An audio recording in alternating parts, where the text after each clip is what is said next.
बिस्मिल्लाहिर्रहमानिर्रहीम। अस्सलामु अलैकुम वरहमतुल्लाहि वबरकातुहू। दोस्तों, मैं हूं मोहम्मद यूनुस और आप देख रहे हैं मोहम्मद यूनुस फ़खरी यूट्यूब चैनल। दोस्तों, आज हम जिस मौजू पर बात करने वाले हैं वो है गीबत और उसकी सज़ा के मुताल्लिक़। दोस्तों, गीबत क्या है, इसकी तारीफ़ क्या है, गीबत किस चीज़ का नाम है, सबसे पहले हम इसको जानने की कोशिश करते हैं। दोस्तों, गीबत की तारीफ़ ख़ुद हदीस रसूल से मिलती है। एक सहाबी ने अर्ज़ की, या रसूल अल्लाह सल्लल्लाहु अलैहि वसल्लम, गीबत क्या है? तो आका करीम सल्लल्लाहु अलैहि वसल्लम ने इरशाद फरमाया, गीबत ये है कि तुम अपने किसी मुसलमान भाई की पीठ पीछे ऐसी बात कहे कि अगर वही बात उसकी मौजूदगी में कहे तो वो बात उस बंदे को नापसंद हो। फरमाया ये गीबत है। उस सहाबी ने अर्ज़ की कि या रसूल अल्लाह सल्लल्लाहु अलैहि वसल्लम, अगर मैं अपने किसी मुसलमान भाई के बारे में ऐसी बात कहूँ कि वो बात उसमें पाई जाती हो, या कोई ऐसे ऐब का ज़िक्र करूँ कि वो ऐब उसमें पाया जाता हो, तो आका करीम अलैहिस्सलाम ने फरमाया यही तो गीबत है। फरमाया इसी बात का नाम तो गीबत है। फिर उसके बाद आका करीम अलैहिस्सलाम ने फरमाया कि अगर तुम अपने मुसलमान भाई के बारे में कोई ऐसी बात कहते हो या कोई ऐसा ऐब बयान करते हो जो उसमें पाया नहीं जाता, फरमाया फिर तो ये बहुत बड़ा बहतान होगा, बहुत बड़ा झूठ होगा, ये तो गीबत से भी बहुत बड़ा गुनाह है।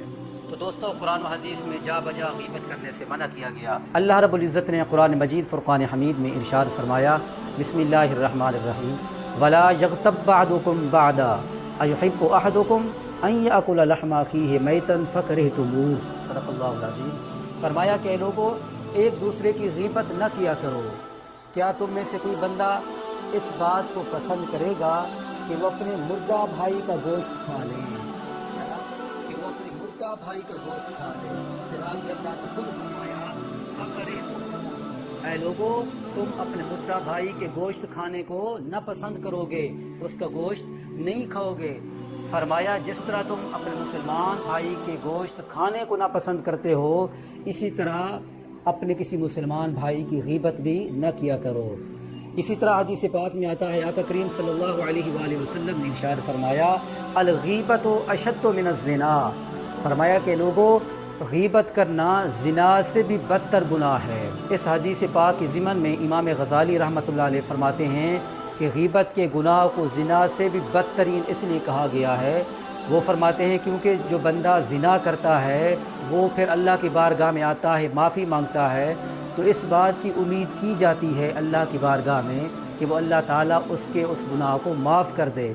लेकिन गीबत का गुनाह इसलिए बड़ा गुनाह है क्योंकि जब तक जिसकी गीबत की गई है, जब तक उसके पास जाकर उससे माफ़ी न मांग ली जाए, जब तक वो बंदा माफ़ न कर दे, तब तक अल्लाह ताला उस बंदे का गुनाह माफ़ नहीं करता। इसलिए हदीस पाक में गीबत के गुनाह को ज़िना के गुनाह से भी बदतरीन कहा गया है। दोस्तों, आइए यहाँ पे आपको गीबत की नहूसत और उसकी सज़ा के मुताल्लिक़ एक दिलचस्प हिकायत बयान करते हैं। हज़रत अबुल क़ासिम अल कुशैरी रहमतुल्लाह अलैह अपनी मशहूर किताब रिसाला कुशैरिया में ये बात नकल करते हैं। वो फरमाते हैं कि हज़रत जुनैद बगदादी रहमतुल्लाह अलैह ये अपना वाक़या ख़ुद बयान करते हैं। वो फरमाते हैं कि एक मरतबा मैं शोनज़िया की मस्जिद में बैठा जनाज़े की इंतज़ार कर रहा था और बगदाद के बहुत सारे लोग भी जमा थे, सारे के सारे लोग जनाज़े के इंतज़ार में थे।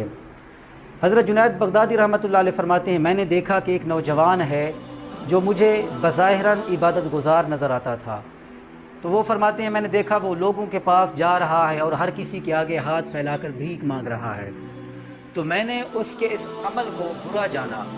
दिल में मैंने सोचा कि इसको क्या ज़रूरत पड़ गई है, ये तो माशाअल्लाह नौजवान है, हट्टा कट्टा है, इसको तो चाहिए यूँ था कि वो कहीं पे जाके मजदूरी करते, मेहनत मजदूरी करते, बजाय किसी के आगे हाथ फैलाते। वो फरमाते हैं, मैंने उस जवान के बारे में सिर्फ इतना ही दिल में सोचा। फिर उसके बाद जनाजा आ गया। जनाजा पढ़ने के बाद सारे के सारे लोग घर चले गए, मैं भी अपने घर की तरफ रवाना हो गया। जब रात आई तो मैं अपने मामूल के मुताबिक उठा, अपने बिस्तर को छोड़कर अल्लाह के हुजूर खड़ा हुआ, इबादत करने लगा, विर्द व वज़ाइफ़ करने लगा। तो वो फरमाते हैं, उस रात मेरी इबादत, मेरे विर्द व वज़ाइफ़ मुझ पर भारी हो गए, मेरे अंदर सुस्ती पैदा हो गई, मुझे इबादत करने की लज्जत नहीं आ रही थी। वो फरमाते हैं, सारी रात मैंने बेलज्जती के साथ इबादत की। जुनैद बगदादी रहमतुल्लाह अलैह फरमाते हैं कि जब सुबह हुई तो मेरी आंख लग गई। میں سو گیا، میں خواب میں کیا دیکھتا ہوں کہ کچھ لوگ اس فقیر کو جس کو میں نے دن کو دیکھا تھا، اسی فقیر کو میرے سامنے دسترخوان کے اوپر رکھ دیتے ہیں اور کہتے ہیں کہ اے جنید بغدادی اس کو کھاؤ۔ تو میں نے ان لوگوں سے کہا کہ اے لوگوں تمہیں کیا ہو گیا ہے، یہ ہے بھی بندہ اور ہے بھی مردہ، کیا میں اس کو کھاؤں؟ ان لوگوں نے کہا کہ اب تم اس کا گوشت کھا لو، اس کو کھا لو، کیونکہ یہ وہی بندہ ہے جس کے بارے میں تم نے شونزیہ کی مسجد میں بیٹھ کر دل میں برا سوچا تھا، یہ وہی بندہ ہے۔ تو جنید بغدادی رحمۃ اللہ علیہ فرماتی ہیں پھر مجھے غیب سے آواز دی گئی کہ اے جنید بغدادی جاؤ اس فقیر کے پاس جا کر اس سے معافی مانگ لو۔ حضرت جنید بغدادی رحمۃ اللہ علیہ فرماتے ہیں پھر میں اس نوجوان کی تلاش میں نکلا اور اس کو ڈھونڈتے ڈھونڈتے میں جنگل میں پہنچا تو کیا دیکھتا ہوں کہ وہ نوجوان ایک ندی پہ کھڑا ہے اور ندی میں سے پتے نکال رہا ہے، پتوں کو اکٹھا کر رہا ہے۔ تو جو ہی اس نوجوان کی نظر مجھ پر پڑی تو وہ کیا کہتا ہے، وہ یہ کہتا ہے کہ اے جنید بغدادی بتاؤ تو صحیح کیا تم آئندہ بھی ایسا کرو گے؟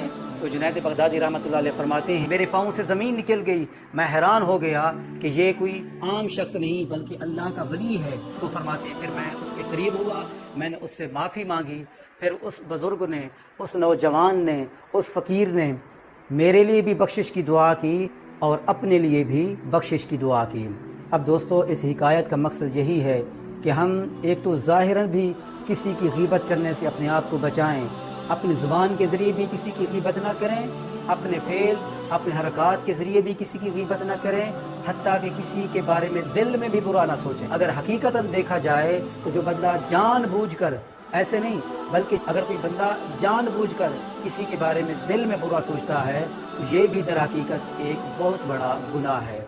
ہم اللہ تعالیٰ کی بارگاہ میں دعا کرتے ہیں اللہ تعالیٰ ہمیں ہر معاملے میں غیبت کرنے سے بچنے کی توفیق عطا فرمائے۔ اللہ تعالیٰ ہم سب کو اپنا اور اپنے حبیب صلی اللہ علیہ وآلہ وسلم کا مطیع اور فرما بردار بنائے۔ اب دوستو ملتے ہیں نیکسٹ ویڈیو میں، اب تک کے لیے اللہ حافظ۔